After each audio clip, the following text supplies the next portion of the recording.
What is up, everyone? Hope you are doing fantastic today. While we wait for a few more people to trickle in, why don't you drop in the chat where you are tuning in from today?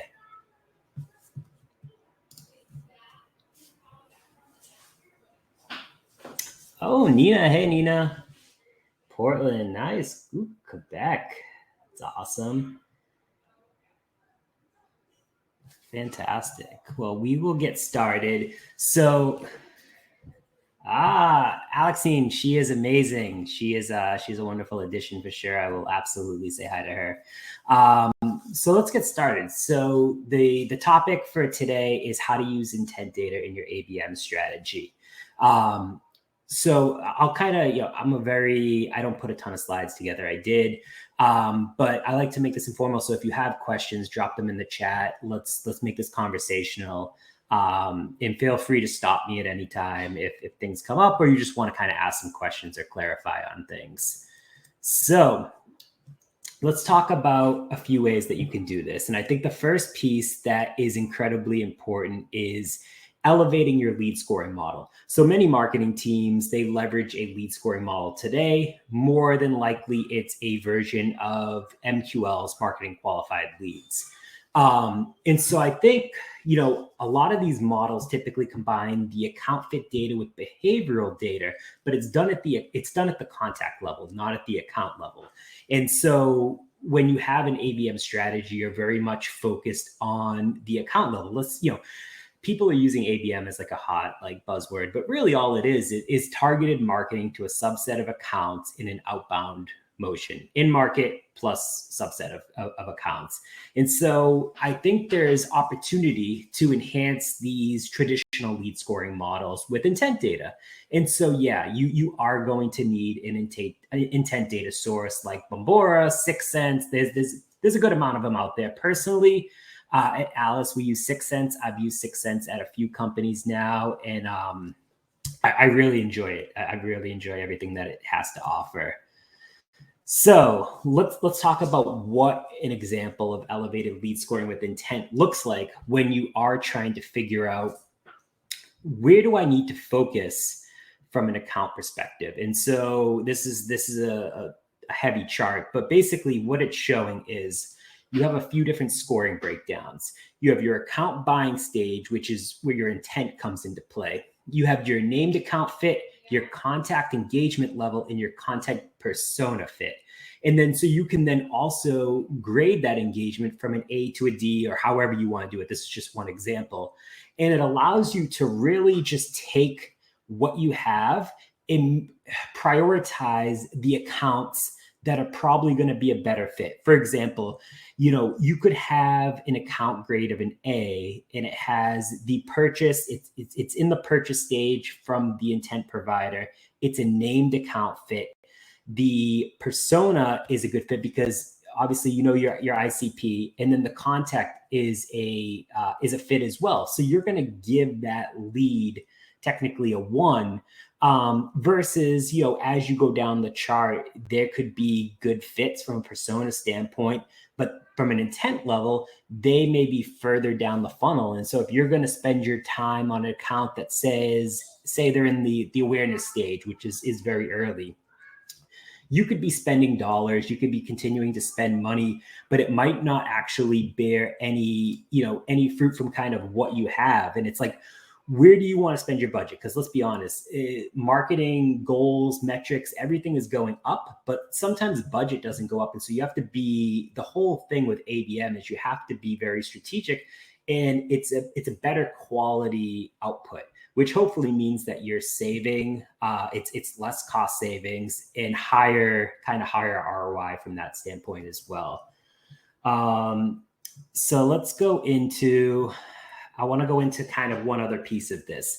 So, what it looks like from an elevated score leading in kind of when you put this in like a cross chart, you have your scoring criteria. So your account grade from a kind of intent perspective, then you have your lead grade, and you basically just tier the two. So you have your A through E and your 1 through 5, and then you can see basically how much or what should be the focus from a tiering perspective, which then hopefully will help you dictate, or at least at some point give you a better understanding of where to focus on the accounts that matter. Because you could have, say, 50 accounts that are part of your ABM program, but they could also be in-market accounts that could be a good fit. They're showing intent. They're surging based on the keywords and other parameters that you set in place. And the persona that is viewing everything in the contact is actually way more worth it than someone that could be at like, an A3 level, for example. And so I think it's important to calculate the number of leads in each tier, because again, it helps you prioritize where do you focus on your lead scoring model from that standpoint, from an intent perspective. And then you basically just tear it out. You've got your tier 1 through tier 5. And then this helps your sales team, it helps your marketing team, it helps your RevOps team, hopefully all together and collectively come together and say, okay, these are where we're going to prioritize. This is how we're going to optimize. And this is where we're going to adjust a lot of our budget and spend towards. And I think if you can kind of get to this point, you could have a lot of success. So I want to kind of go into this piece right here. And so basically, there's two ways to look at this. So account-based at ABM is looking at it from an outbound motion.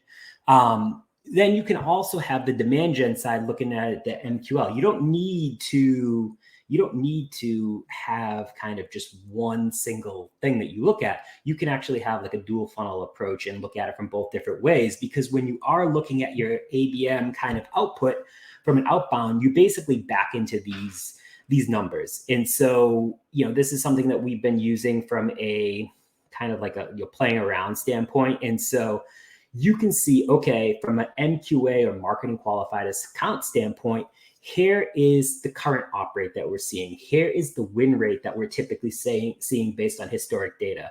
Here's the target closed one that we want to see.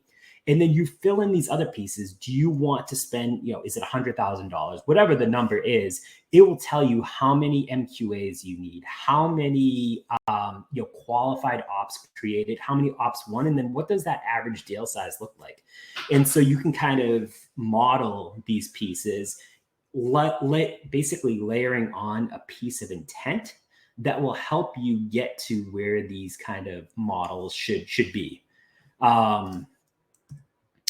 So let's go into how to actually use intent. So this is a screenshot of 6 Sense. And so basically, this is actually a real life example. And so this company that we were doing a specific one-to-one play for, we set up branded keywords. And so within these branded keywords, it's mostly our competitors as well as some other things that we care about. Then we set up kind of generic keywords. And I apologize if this is a little harder to see. Reach out to me after. I can give you a better screenshot if that's the case. But you can have these generic keywords. And so you go through and all the things that matter to you from an intent perspective. What are people researching? We always talk about that dark funnel. 30% of what is out there is known. So form fills, chatbot requests, things like that. But 70% is that dark funnel. And so like, what are these people researching from a keyword perspective? What websites are they landing on anonymously that you can then go back and say, okay, hey, I've had 11 people visit this site, or we had, a webinar, like 4 people were visiting this site. Where are they visiting from? Like from a, you're trying to figure out, okay, where are these people actually at? So when I do reach out and do targeted messaging to them, you can kind of handle those pieces as well. And so this specific account, we knew that they were in the purchase stage, for example. And so this was an ABM account of ours. We had some a high account reach with this specific account. And then we actually had a strong profile fit. So everything made sense. It was the exact account that we wanted to get into. And so we said, all right, how can we layer on from this intent and basically take it to that next level? And so for this specific play, we ran paid ads from a brand awareness, because we did know that they used a competitor of ours. We had our BDRs doing custom outreach. So they were recording videos. They were sending very highly personalized messages as well. We had a one-to-one landing page that we built.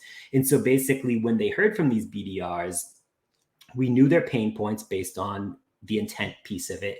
And we created this landing page to basically focus on that intent. What was the messaging? What was the pain points that they were trying to solve that we think we could help them with? And so it shows 34 visitors to the specific landing page.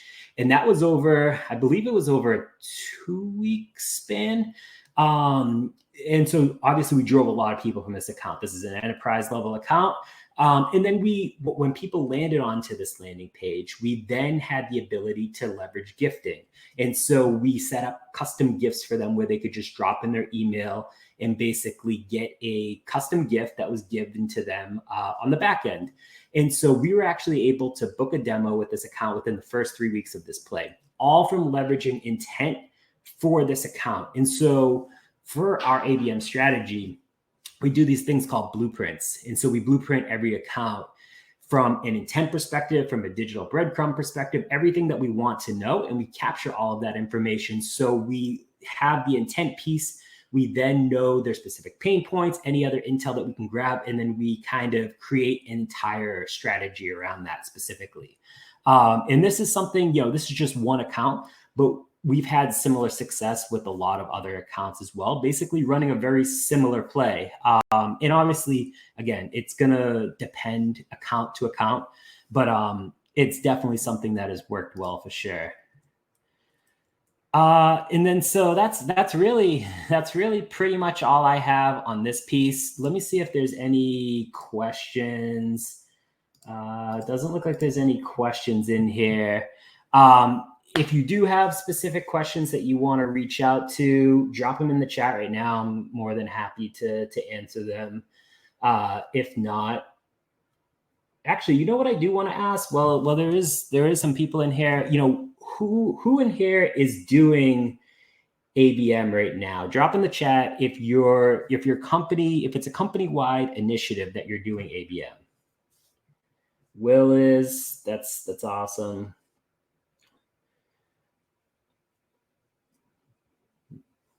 All right, Jeremy, that was 6 cents from a intent perspective. Yeah. Yeah, 6 cents. 6 cents is amazing. It's like I said, I've used it at 3 companies now. It's, I don't want to be biased towards any one tool.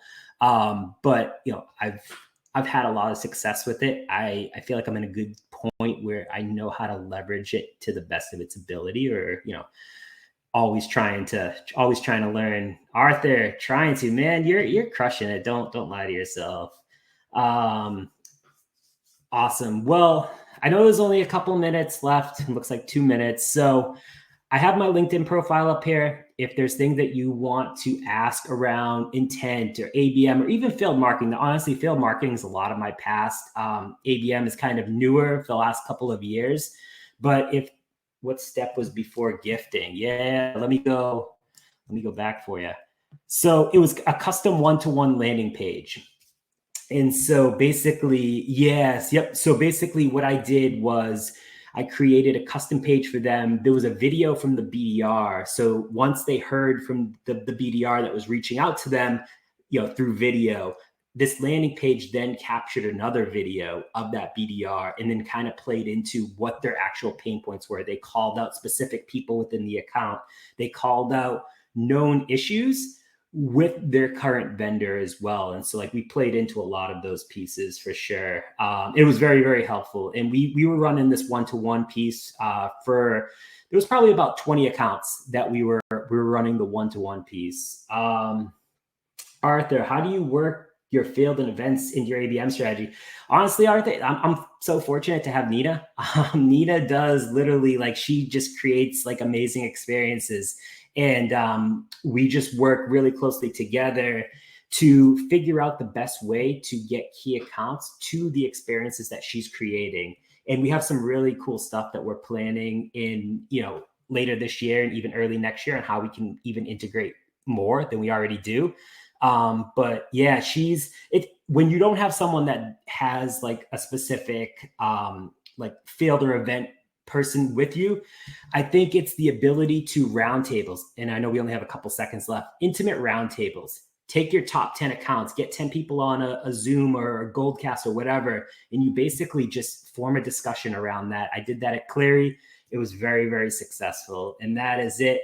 Thank you.